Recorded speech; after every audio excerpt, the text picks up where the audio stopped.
있겠죠. 근데 이제 그 방법들 가운데에 가장 옳은 방법이 있을 겁니다. 또 어떤 곳을 향해 가고자 할 때도 여러 길이 있겠지만 가장 또 정확한 길이 있을 것입니다. 이처럼 살아가는 과정에서 우리가 경험되는 여러 가지 문제들을 푸는 방법 중에는 분명히 최선의 길이 반드시 있을 것입니다. 그 방법들이 하나님의 백성에게 있어서 비록 돌아가거나 아니면 비록 더딜지라 하더라도 우리는 신앙적인 선택만이 그 모든 방법을 푸는 열쇠임을 믿습니다. 오늘 야곱을 통한 하나님의 이 보호와 그리고 인도하심을 보면서 그리스도인들을 향한 하나님의 섭리를 깨닫는 시간이 되기를 축복합니다. 또 산을 오르는 사람이 생각해 보면 정복해야 할 산봉우리가 결코 한 개는 아닐 것입니다. 여러 개가 있죠. 또한 항해하는 선은 또 극복해야 할 풍랑이나 파도가 하나만 있는 것은 아닐 것입니다. 인생길에서 부딪히는 여러 문제들은 점점 이 산중으로 들어가는 것과 같이 산을 하나 넘으면 또 산이 하나 있듯이 그런 어떤 것과도 같지 않을까 생각이 듭니다. 오늘 저희가 읽은 오늘 이 본문은 사실 야곱의 기도문입니다. 그냥 읽으면 기도 같지가 않고 그냥 대화글 같지만 사실 야곱이 여호와 하나님께 기도를 올린 기도문이라고도 볼 수가 있습니다. 사실 20년간 이 삼촌 라반의 집에 거하던 야곱이 하나님의 그 명령에 순종해서 오히려 갔던 곳이 아니라 이제 자기가 출발했던 다시 되돌아와야 하는 그 약속의 땅 가나안으로 향하는 그런 과정에서 발생한 사건이죠. 비록 야곱이 하나님 말씀에 순종해서 그의 고향인 이 가나안으로 향해 가고 있지만 그의 발걸음은 고향으로 오는 길이지만 결단코 편안했거나 또 좋았거나 어떤 그런 순탄하지 않은 그런 길이었습니다. 그 길에는 장애물이 있었습니다. 그 장애물은 다름 아닌 바로 자기 쌍둥이 형인 에서와의 관계였죠. 태어날 때 쌍둥이 형 에서의 발 뒤꿈치를 잡고 태어났다 해서 그에게 붙여진 이름이 야곱 아닙니까? 뭘 움켜쥐기를 좋아했다는 얘기겠죠. 아니면 움켜쥐지 않으면 안 되었던 사람이라고도 볼 수가 있을 겁니다. 한번 생각해 보십시오. 고대 근동의 그 유대 사회에서 장자라 그러면 아버지의 대리인이고 그리고 장자는 아버지의 재산뿐만 아니라 축복에 대한 합법적인 상속자입니다. 야곱은 간발의 차이로 장자가 아닌 차자로 태어났습니다. 어쩌면 야곱은 자신이 장자로 태어났어야 했는데 그래야 그 모든 권리를 누릴 수 있음에도 그가 그러지 못한 것이 때로는 삶에 있어서 굉장히 어려움이 있지 않았나 그런 생각을 해보게 됩니다. 왜냐하면 그는 태중에서부터 싸웠기 때문입니다.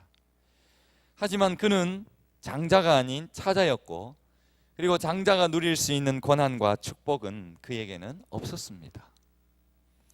이러한 야곱이 누구보다 어쩌면 복에 메말라 있었을지도 모르겠습니다. 어쩌면 당연한 일인지 모르겠지만 그래도 야곱은 복을 움켜쥐기 위해서 그의 삶이 형과 그리고 아버지를 속이는 일도 서슴지 않고 행했다는 것이죠. 그럼에도 아버지와 형을 속였음에도 불구하고 이 야곱의 삶은 순탄하지가 않습니다. 가족과 고향을 등지고 외삼촌 집으로 갔지만 이 외삼촌 라반은 자신보다 훨씬 더 교활했습니다. 탐욕스러운 인물이었죠. 20년간 이 라반을 위해서 일했고요. 야곱은 제대로 된 품삯조차도 받지를 못했습니다. 그러한 그에게 하나님은 이제 가나안으로 돌아갈 것을 말씀하셨고 야곱이 밧다나람을 떠나겠다고 이 라반에게 말을 했고 그리고 품삯을 정하라고 제안을 하지요. 이 라반의 탐욕을 잘 알고 있던 야곱이 결국 마지막에는 한 건을 하게 됩니다. 자기의 몫을 차지하기 위해서 온갖 노력을 다 기울였죠.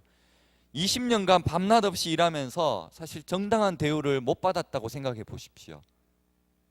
1년도 아니고 2년도 아닌 20년 동안 자기가 일한 만큼의 품삯을 못 받았다고 생각해 보십시오.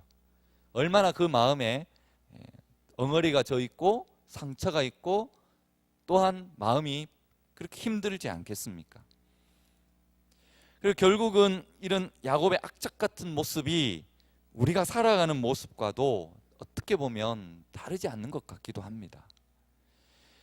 결국은 이제 야곱이 이제 고향으로 돌아가고자 했을 때 이 큰 부담은 역시 뒤에 있는 라반이 아니라 앞에 있는 에서였습니다. 자신의 형이 자신을 어떻게 맞아줄지 야곱은 염려하지 않을 수가 없죠. 그래서 사람을 먼저 보내게 됩니다. 그것이 바로 6절이죠. 저희가 읽진 않았지만 6절입니다. 사자들이 야곱에게 돌아와 이르되 우리가 주인의 형 에서에게 이른즉 그가 400명을 거느리고 주인을 만나려 오나이다 라고 이렇게 대답을 하죠. 400명이면 결코 적은 숫자가 아닙니다. 자기가 이제 고향을 돌아가니까 자기를 맞이하기 위해서 뭐 경호원, 에스코트 하기 위해서 400명을 보내는 게 아니지 않습니까? 마중도 아니고 이거는 환영도 아닙니다. 인원이 너무 많은 겁니다. 분명 에서는 자신과 아버지를 속여 달아난 야곱에 대한 복수심에서 아마 이런 일이 일어났을 거라 봅니다. 이 소식을 전해 들은 야곱은 마음이 너무 무너져 내렸고 또한 머리가 정말 복잡해졌습니다. 이런 상황에서 야곱은 인간적으로 자신이 할 수 있는 모든 행동을 해야겠지요. 혹시 모를 형의 공격에 자신과 함께 사람도 나누고 또 재산의 일부도 보호하기 위해서 또 가축도 두 떼로 나누게 됩니다. 왜냐하면 한쪽을 치면 야곱은 도망갈 기회를 만들어 놓은 것이죠. 그리고 오늘 본문에 나와 있는 이 기도를 하나님 앞에 올려드리고 있습니다. 하나님은 사실 어느 한 사람을 이 하나님의 사람으로 만들려고 작정할 때 이 환경과 때로는 사람을 사용할 때가 있습니다. 우리는 이걸 잘 구분해야 됩니다. 하나님은 환경을 때로는 통제하시거나 아니면 주변 사람들을 끊어버릴 때가 있다는 겁니다. 그렇게 하시고 난 뒤에 이 작정한 사람을 부르시거든요. 주변 사람을 끊어버림으로써 또 통제함으로써 하나님께만 집중하라고 그렇게 환경과 주변 사람들을 정리하시는 겁니다. 그리고 사방이 막히고 사람들과의 관계가 틀어졌다면 이것은 하나님께 집중하라는 메시지로 우리는 받아야 합니다. 근데 반대인 경우도 있습니다. 이 환경이 때로는 기도도 안 했는데 환경이 열려요. 그리고 필요한 사람에게 도움을 받을 때도 있습니다. 그때는 하나님이 나를 통해서 일하신다는 것을 깨달아야 합니다. 환경이 열릴 때는 근데 주의해야 할 점이 있죠. 일보다는 하나님을 더 즉 하나님과의 관계를 먼저 살펴보아야 합니다. 무조건 잘 된다고 좋은 게 아니라는 거죠. 하나님 관계가 분명해지기 전에 환경이 열린다면 어쩌면 그것은 하나님이 열어주시는 것이 아니라 사탄이 가져다 주는 것일 수도 있기 때문입니다.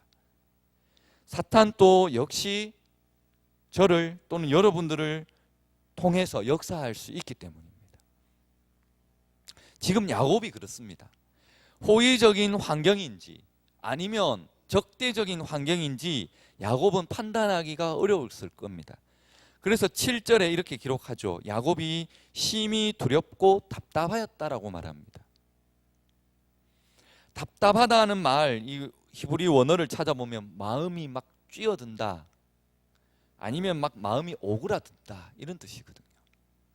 야곱은 지금 굉장히 불안하고 초조하고 공포에 쌓여서 고민이 되는 그런 순간을 겪고 있는 겁니다. 그는 고생을 하고 있는 게 아닙니다. 고민이 되는 겁니다.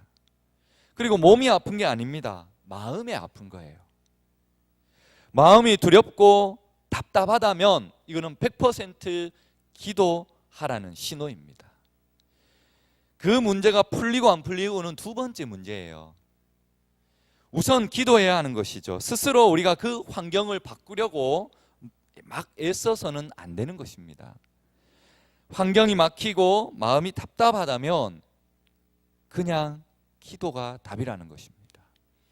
잠언 16장 9절에 사람이 마음으로 자기의 길을 계획할지라도 그의 걸음을 인도하시는 이는 여호와이시라. 할렐루야. 야곱의 기도는 형 에서의 손에서 자신과 그 처지를 구원해 달라는 요청이기도 하지만 그의 기도 가운데에는 바로 약속을 이루시는 바로 그 하나님을 찬양을 했습니다.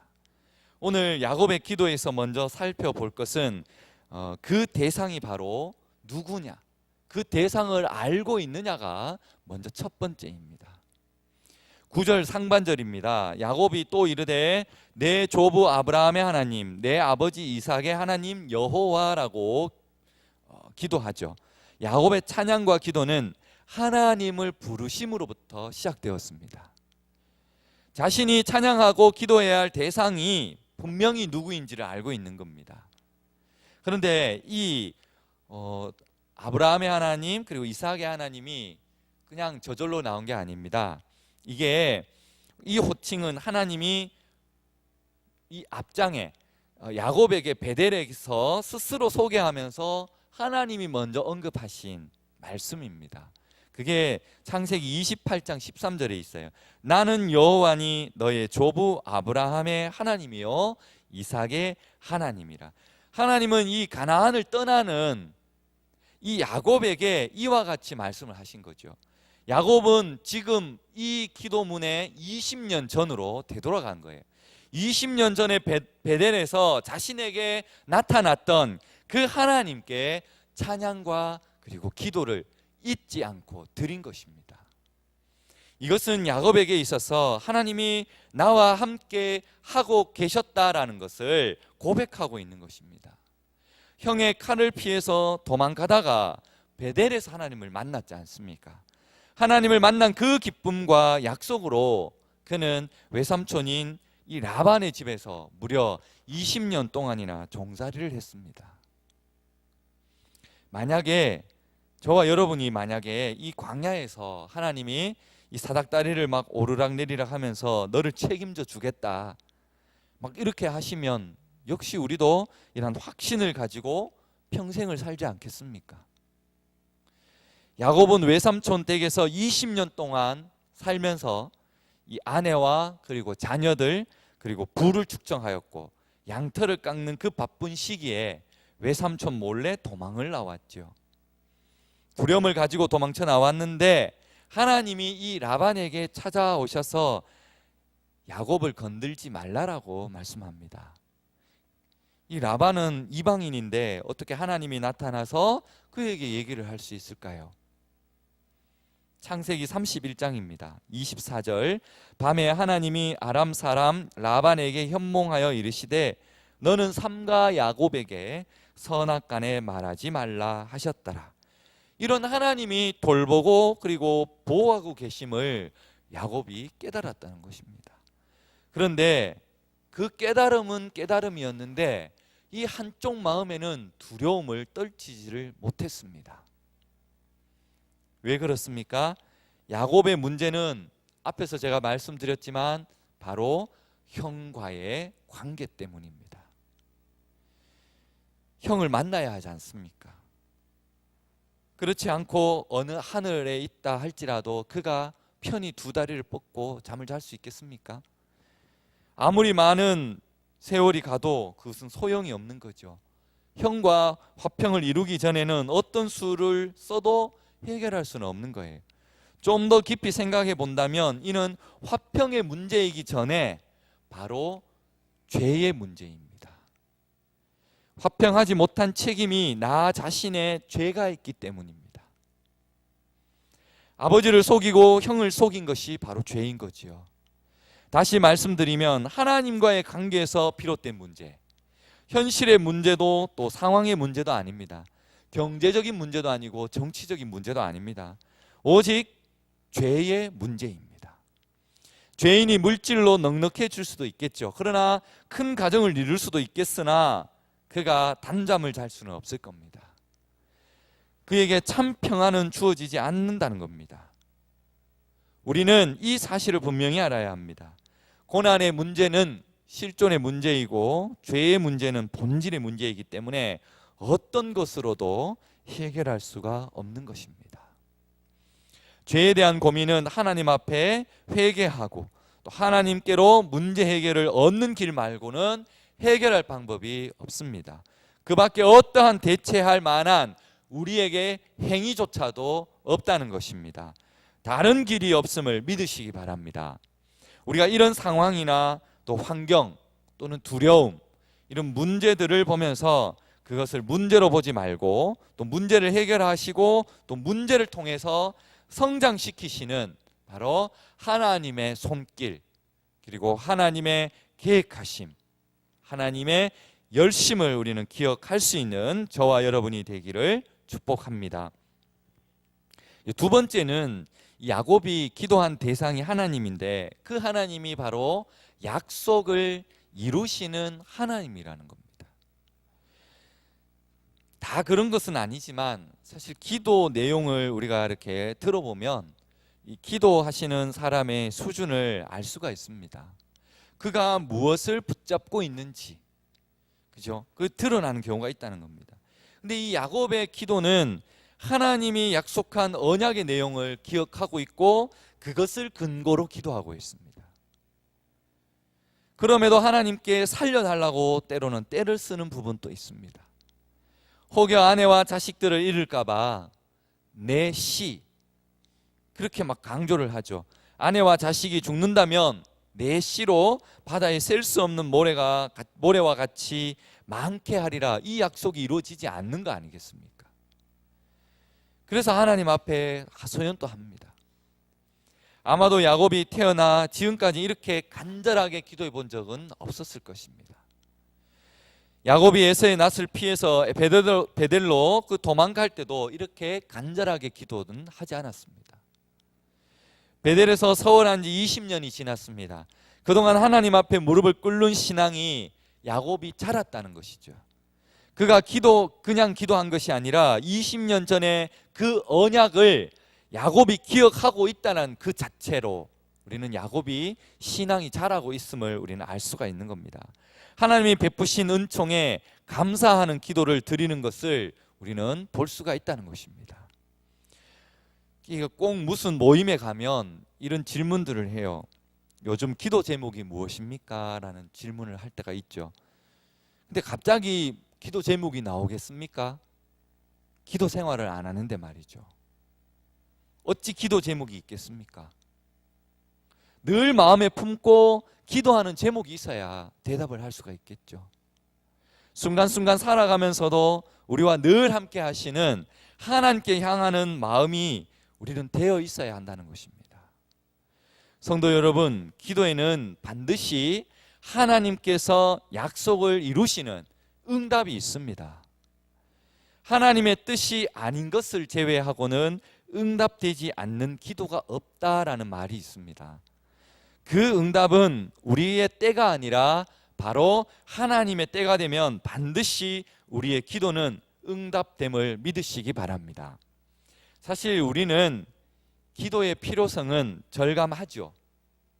느낀단 말입니다. 그런데 기도하지 않는 사람들이 우리 주변에 많이 있습니다. 기도는 인생의 장애물을 만난 사람이 때로는 기도를 합니다. 편안하고 잘 살고 걱정 없이 사는 사람은 기도가 되지도 않고 또 기도가 필요가 없습니다. 여러분은 어떤 사람이 되시기를 원하십니까? 어떠한 역경에 부딪히면서도 기도하는 사람이 되기를 원하십니까? 아니면 모든 일이 잘 되고 안락하고 전혀 기도의 필요성을 느끼지 않는 그런 사람으로 살아가시기를 원하십니까? 머리로는 다 이해가 돼요. 이거 모르는 사람이 누가 있겠습니까? 삶으로 우리는 실천이 안 되는 것이 우리의 삶이 아닙니까? 야곱도 생각을 하나님께로 돌려야 합니다. 12절에 이렇게 기록합니다. 주께서 말씀하시기를 내가 반드시 내게 은혜를 베풀어. 이 무슨 말이냐면 오늘까지 살아온 것부터가 하나님의 은혜라는 겁니다. 하나님의 은혜로 그는 피난을 갔습니다. 하나님의 은혜로 거기서 20년을 살았습니다. 하나님의 은혜로 부자가 되었습니다. 하나님의 은혜로 그는 큰 가정을 이루었습니다. 아니나 다를까 이제 33장에 가면 에서를 만납니다. 그런데 에서를 만나는 이 33장에 가보면 이 야곱이 은혜라는 단어를 5번이나 사용을 합니다. 그만큼 자기가 하나님의 은혜라는 것을 고백을 하고 있는 거죠. 은혜로 살아왔다면 미래도 은혜로 살 겁니다. 이젠 불안할 것이 없어야겠죠. 정말로 하나님을 바로 믿었다면, 정말 은혜의 하나님을 믿었다면 이제 와서 무엇이 불안해야 합니까? 문제는 여기에 있는 것이 아닙니다. 은혜의 깊은 의미를 몰랐다는 것이죠. 하나님의 은혜가 틀림없음을 우리는 알아야 합니다. 하나님께서 나와 함께 하심도 우리는 믿어야 합니다. 그렇지만 나 자신을 볼 때 어떻습니까? 하나님의 은혜를 받을 만한 그런 그릇이 못 된다고 생각하지 않습니까? 하나님께로 힘입을 만한 의가 나에게는 전혀 없지 않다라고 우리는 생각하지 않겠습니까? 이런 생각이 바로 문제를 만드는 것이죠. 하나님의 약속이 있습니다. 우리에게는. 그 약속이 무엇입니까? 하나님께서는 이 야곱이 착해서 사랑한 것도 아닙니다. 하나님께서 야곱을 사랑하심으로 착한 사람이 되어가는, 하나님의 사람이 되어가는 것을 보여주는 겁니다. 하나님께서는 야곱의 마음이 막 변덕스럽게 막 그런 것처럼 이끌어가는 것처럼 하나님이 막 변덕스러운 것이 아니라는 겁니다. 야곱이 막 천방지축 자기 마음대로 삶을 살았듯이 하나님께서는 그런 삶을 우리에게는 살려고 하시진 않습니다. 하나님께서는 한결같이 아브라함의 하나님, 그리고 이삭의 하나님, 그리고 야곱의 하나님으로 절대로 그리고 결단코 변함이 없으신 하나님이십니다. 변함없이 우리를 사랑하시고 변함없이 그 약속을 이루시는 하나님께 나아가는 저와 여러분이 되시기를 소망합니다. 그리고 마지막으로 이제 우리는 이 겸손한 마음과 그리고 구체적으로 하나님 앞에 아뢰는 기도를 올려야 합니다. 오늘 본문에서는 중요한 주제가 이 기도문이지만 어떻게 보면 이 야곱의 고백이 아닙니다. 야곱의 고백이라기보다는 그의 삶의 변화가 주제입니다. 어떻게 변하느냐는 거죠. 하나님이 찾으시는 것은 우리의 입술의 고백이 아니라 우리의 삶 자체이기 때문입니다. 우리의 삶 자체가 하나님의 말씀으로 우리는 변화가 되어야 한다는 것입니다. 우리는 성경에 등장하는 인물들이 우리와 비슷하다는 사실을 전제를 해야 합니다.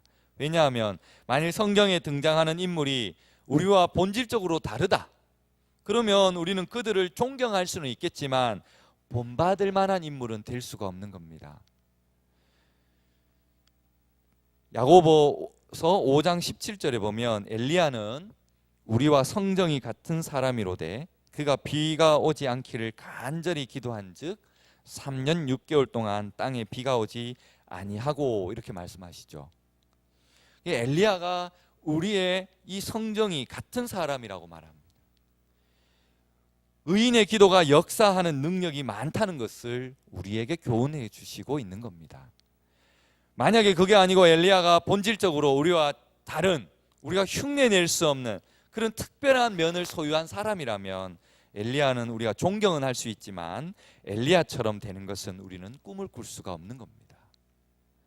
그러므로 성경을 읽을 때 이 인물 중심으로 성경을 읽더라도 인물이 그 주인공이 아니고 성경이 하나님이 말씀하시고자 하는 것은 바로 하나님의 은혜요, 하나님의 신실하심이요, 또한 하나님의 역사이심을 우리는 보아야 합니다. 그것이 중요한 것이죠. 그래서 사람의 의지, 사람의 위대함, 사람의 능력이 성경의 주된 메시지가 아니고 오히려 사람이 거짓되고 또 약하고 사람은 사람에 불과하지만 그런 사람을 하나님이 붙드시고 버리지 않으시고 포기하지 아니하시며 바로 사람의 연약함에도 불구하고 하나님의 뜻을 이루어간다는 사실, 우리는 이 하나님의 은혜 또 하나님의 의지, 섭리, 신실함을 우리는 말씀을 통해서 볼 수 있어야 합니다. 그래서 이 야곱의 기도를 통하여서 우리는 몇 가지 중요한 교훈을 배우게 되는데요. 첫째는 우리는 은혜에 대한 감격과 감사의 기도가 있어야 한다는 겁니다. 이게 바로 겸손한 기도입니다. 야곱이 오늘 본문 10절에서 이렇게 말합니다. 나는 주께서 주의 종에게 베푸신 모든 은총과 모든 진실함을 하심을 조금도 감당할 수 없사오나 내가 내 지팡이만 가지고 이 요단을 건넜더니 지금은 두 때가 이루었다라고 말하죠. 겸손하게 고백합니다. 이처럼 야곱은 감당할 수 없는 하나님의 은혜를 받고 또 그 은혜에 감격할 때 기도할 수가 있었죠. 은혜의 감격이 없이는 기도의 자리에 나와 기도할 수가 없습니다. 그냥 앉았다 갈 수밖에 없지요. 그러한 예가 누가복음에 잘 나와 있습니다. 누가복음 18장 9절에 보시면 성전에 올라가는 이 바리새인들에 나옵니다. 바리새인들이 어떻게 기도합니까? 11조도 하고 금식도 하고 교만한 마음으로 기도했지만 의롭다함을 받지를 못합니다. 이처럼 하나님께서는 자기를 의롭게 여기는 자들의 기도를 듣지 아니하십니다. 그런데 반대로 세리의 기도는 어땠습니까? 멀리 서서 하늘을 우러러 보지도 못했고 가슴을 치면서 불쌍히 여겨 달라면서 자신의 죄인됨을 고백했다는 것입니다. 그는 오히려 의롭다함을 받았습니다. 실로 하나님께서 받으시는 제사는 상한 심령에서 나오는 이러한 겸손한 기도에서 나온다는 것을 잊지 마시기 바랍니다. 진정 겸손의 기도는 나를 낮추고 하나님을 높이는 기도가 됩니다. 하나님의 전능하심을 인정하고 나의 무능함을 인정하며 모든 것을 하나님께 맡기는 그런 기도를 올려드려야 한다는 것입니다. 그리고 둘째로는 이 야곱의 기도에는 구원에 대한 요청이 있습니다. 이 11절에 야곱은 내가 주께 간구하오니 내 형의 손에서 또 에서의 손에서 나를 건져내시옵소서. 내가 그를 두려워함은 그가 나와서 나와 내 처자들을 칠까 겁이 나기 때문이다 라고 말하죠. 하나님 앞에 이 나에 대한 구원을 요청하는 것은 부끄러운 수치가 아닙니다. 구체적인 삶에서 이 구원을 절실히 요청하는 것은 절대로 수치가 되지 못하는 겁니다. 하나님의 택한 백성이라면 마땅히 이와 같은 하나님 앞에 구원을 요청하는 것은 당연하다는 것입니다. 하나님께서는 구하기 전에 벌써 우리의 모든 사정을 다 알고 계시기 때문이지요. 그럼에도 불구하고 그 모든 사정을 하나님 앞에 알리시기를 하나님은 원하고 계신다는 것입니다. 부모의 마음이 그렇지 않습니까? 자녀가 모든 것을 다 털어놓고 의논하기를 원하듯이 하나님께서도 같은 마음이 아니겠습니까? 우리는 구체적으로 하나님께 아랠 때 마음속 깊이 자리 잡고 있는 이와 같은 두려움과 그리고 답답함이 바로 사라지게 될 것을 믿습니다. 예수님께서도 잡히시기 전날 겟세마네 동산에서 내 아버지여 만일 할만하시거든 이 잔을 내게서 지나가게 하옵소서. 그러나 나의 원대로 마옵시고 아버지의 원대로 하옵소서. 이렇게 기도하셨습니다. 그리고 십자가를 지실 수가 있었습니다. 사람에게 아무리 사정을 털어놓고 한다 해도 해결해 줄 힘은 없습니다. 사람에게는 없다는 것이죠. 오직 모든 문제의 열쇠를 쥐고 계신 하나님만이 해결해 주심을 믿으시기 바랍니다. 말씀을 맺겠습니다. 우리가 기도할 대상도 먼저 우리에게 약속하신 그 약속을 해주신 하나님이심을 믿으시기 바랍니다. 그리고 창세기 이 32장 우리가 한 달락만 읽었지만 32장 이 전체를 살펴보면 이 야곱의 기도는 입으로 하던 기도에서 몸으로 기도로 바뀌어가는 것을 우리는 보게 됩니다.